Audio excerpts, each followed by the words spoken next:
সামনে 29শে এপ্রিল নদিয়া জেলার বিধানসভা নির্বাচন। সেই নির্বাচনকে সামনে রেখে শাসক বিরোধী জোর কদমে প্রচার কর্মসূচি চলছে।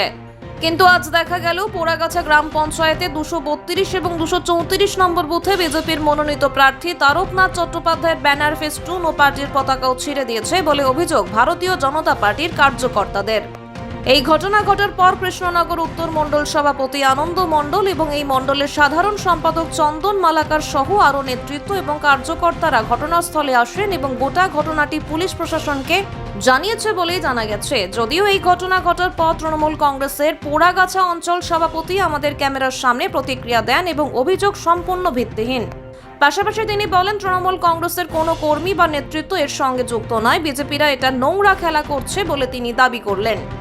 খবর পেয়ে ঘটনাস্থলে পুলিশ পৌঁছে ঘটনা তদন্ত শুরু করেছে, তবে গোটা ঘটনায় এলাকায় ব্যাপক চাঞ্চল্য ছড়িয়েছে।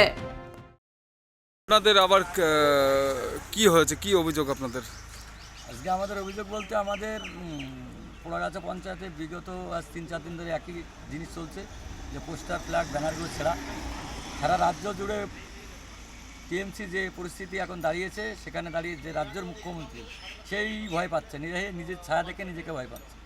আজকে বিজেপির ভূতে ধরেছে মুখ্যমন্ত্রীকে, যার জন্য মুখ্যমন্ত্রীর নির্দেশে এই কাজগুলো চলছে, মানে দলনেত্রীর নির্দেশে কাজগুলো চলছে। দলনেত্রী যাই সংস্থানকে নিয়ে এসেছিল আইপ্যাক, গত পরশুদিন রাত্রে আইপ্যাকের কর্ণধার ডিরেক্টর দিল্লি থেকে অ্যারেস্ট হয়েছে। দলটা একটা দিশাহারা পরিস্থিতি দাঁড়িয়ে আছে।